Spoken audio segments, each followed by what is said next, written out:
Holly Dunn, welcome to the show, ma'am. Thank you. Good to see you.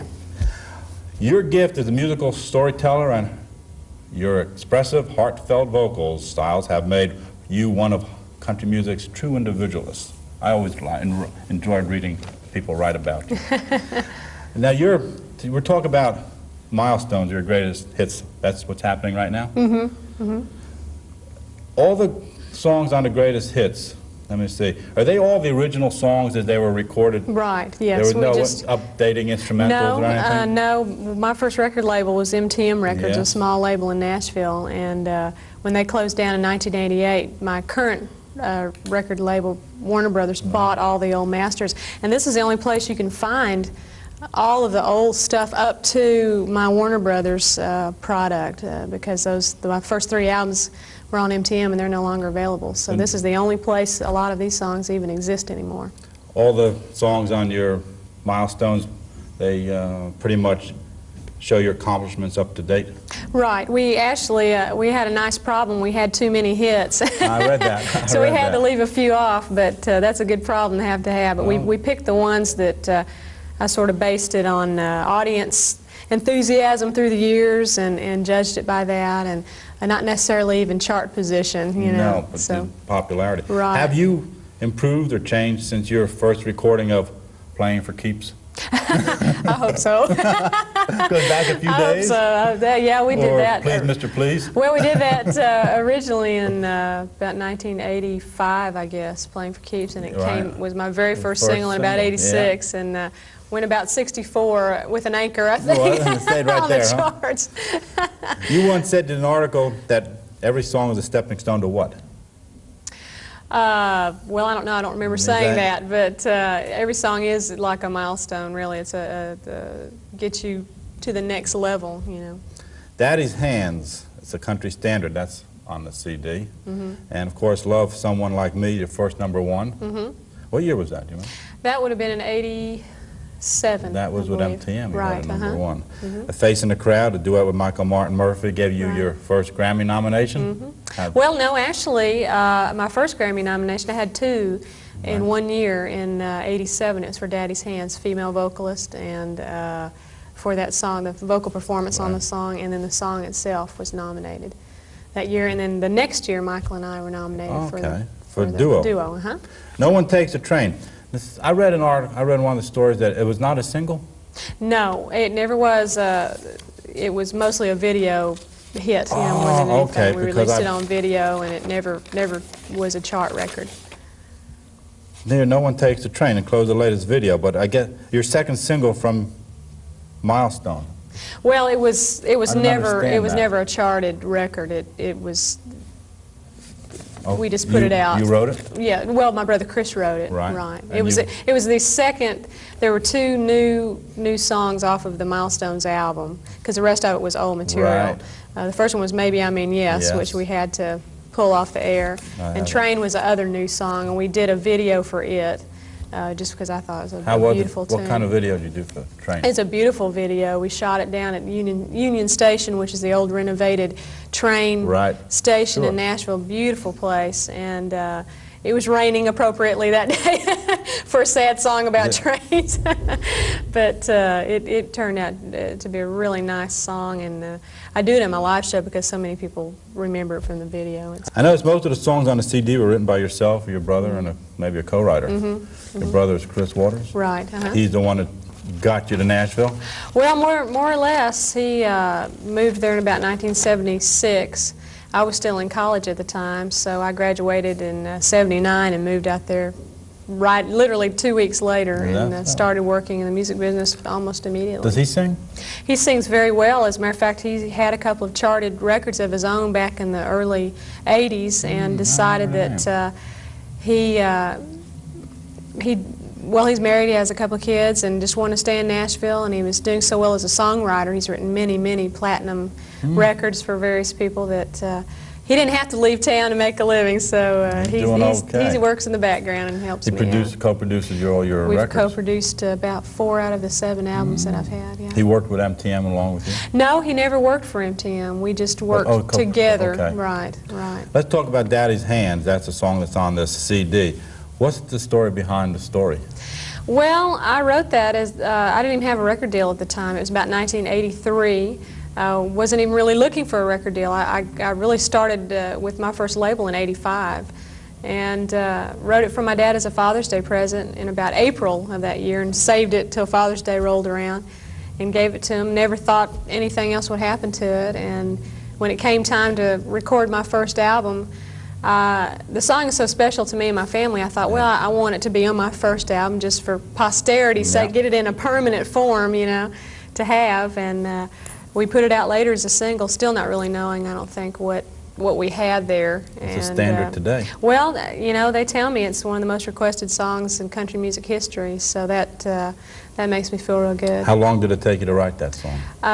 Altogether, about 45 minutes. No, just... Yeah, it just literally, it was like a gift, it really was. It just fell out of the air. I was getting dressed one morning to go into my lowly little songwriting job, and didn't even have a guitar in hand. I just literally wrote about the first two verses and the first chorus just in my head, and then when I hurried up and got dressed and went to work and grabbed my guitar and finished it just within a few minutes. Isn't that amazing? Well, I'll tell you, and no thought just rolled right out. No, I don't even know where it came. I don't even really know where the idea came from. The Whites recorded, or they tried, or they were going They did. They did a wonderful version. They actually recorded it before I did, and did a wonderful version. We thought for a while that it would be a single for them, but they changed record labels about time to release it, and it got lost in the shuffle for them. Your brother accompanied you on that as on acoustic guitar?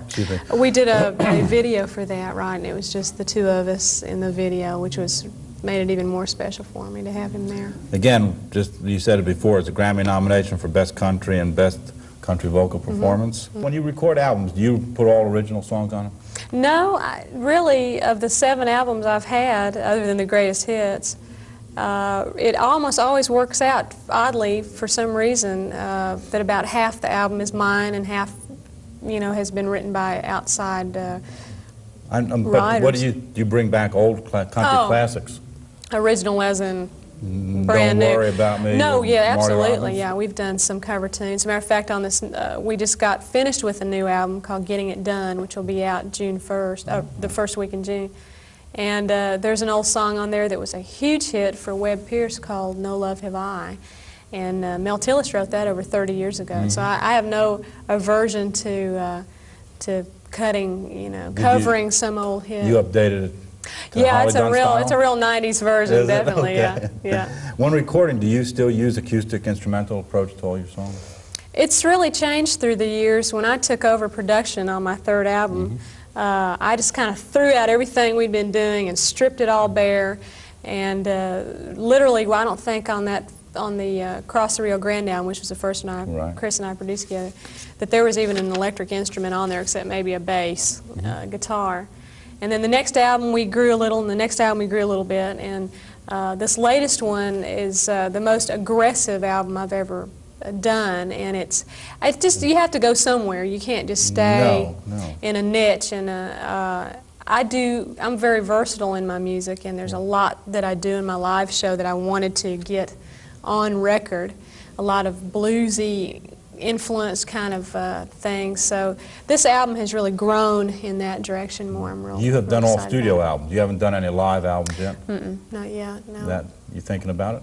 I'd love to. I think That'd be great. in the right place with the right technical capabilities, it'd be a lot of fun to You do consider yourself basically a traditionalist yet? Is that true today? Well, I think when I started, I was definitely in that vein with songs like Strangers Again, Daddy's Hands, and things like that. I think you have to grow, and I will always have those elements. There's a song or two on this newest album that's still very much there, but I like to do all kinds of things, and I don't want to be limited to just one area of country music. Your contemporary songs always did better on the charts. Well, and that's another reason. You know, if everything and everybody's telling you we want this, then and you want to be successful, then obviously you're going to want to put out what you know is going to work. If it's true to yourself, you know, you certainly don't want to do something that's not true to yourself. You once said it's different business for women than for men. I think most business is different for women than for men. I know, but are there more songs written for men than women? Or well, there's more men songwriters. At least in Nashville there are. There are more male songwriters. What distinguishes a song that's pitched to a woman as for a man? Well, I think men can write for women. Women can write for men. I have, you know, for years. But a lot of times it's only changing the gender of the song. You know, instead of she's, you sing about he. You know, but sometimes women write from a more tender perspective. There's a song I do on this newest album called Golden Years, which is about an older couple in the prime of their lives. And it's a beautiful, tender song, and it was written by a woman. And I'm not sure, this is going to sound reverse sexism, but I'm not sure a man could have handled that subject as delicately as this female writer did.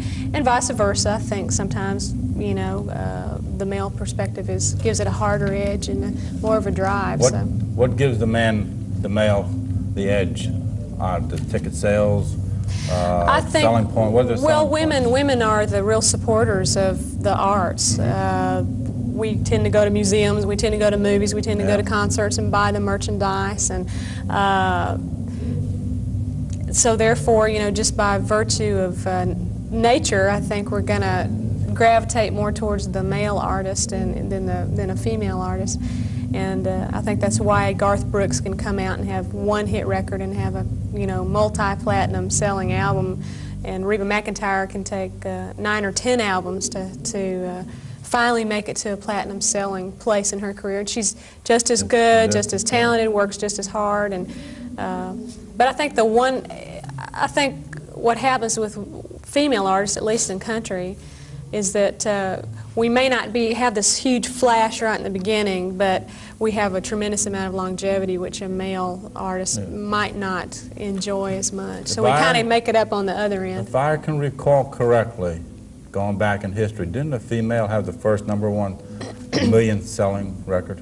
Didn't Patsy Montana have it? I believe that's right. Yeah, back to 1935 or something. I want to be a cowboy sweetheart or something. You got it. Right. So females have been there, and they've been. Oh, definitely. I mean, you know, some of the hardest working people in the business are women, and you know, it's just kind of the way it is, and you just buck up and Kitty Wells blew them away with it, wasn't it? Kitty Wells, Patsy Cline, and you know, Loretta Lynn and Tammy Wynette. I mean, there's been some real pioneers. Yeah, they're still there. That's right. That's right. It's amazing how their longevity has stayed. Kitty Wells still sells, and Tammy Wynette as well. She's still going along. Right. But Kitty Wells is basically retired. Let's go back a few years. You were singing since you were 8 years old. Right. Yeah. Where was? You remember singing in public. I've really been singing since I could talk, I think. But what was the first song you sang? The first performance I ever made was at my elementary school in San Antonio, Texas, and I sang an old Judy Collins song called Colors. And I got to meet Judy years later at the Hands Across America celebration, and we were in Memphis at the geographic midpoint of the line. I was standing right next to her. And I told her that I sang her song when I was 8. I bet you enjoyed it. She said I was making her feel old, but she was a big hero of mine back then, and still is. She's a great lady. What song did you first sing for money? Oh, wow. Well, that'd be hard to say. I don't know if I would remember that. You've been called Olivia Newton-Dunn, huh? Well, when I was in college, that was my nickname, because I liked her music a lot, and she was very popular back then, and that was like the mid-'70s, and I did a lot of her music, so they kind of nicknamed me. Some of my sorority sisters nicknamed me that. I read about that. Lead vocalist for the Freedom Folk Singers. That was you were a representative for the Texas Bicentennial. Right. And you sang at the White House. We sang all over. It was for the United States Bicentennial in '76, and I had to leave the group before the actual bicentennial because I had to go off to college. I went to college in '76, but while I was there, the year I was there in '75, and then the summer before I went off to school, we toured everywhere. We had permanent excuses from school, which was just fine with me, and it was a great experience for a bunch of kids. There was about 30 of us. Sort of a cross between Up With People and the New Christy Minstrels or something. It was a lot of fun.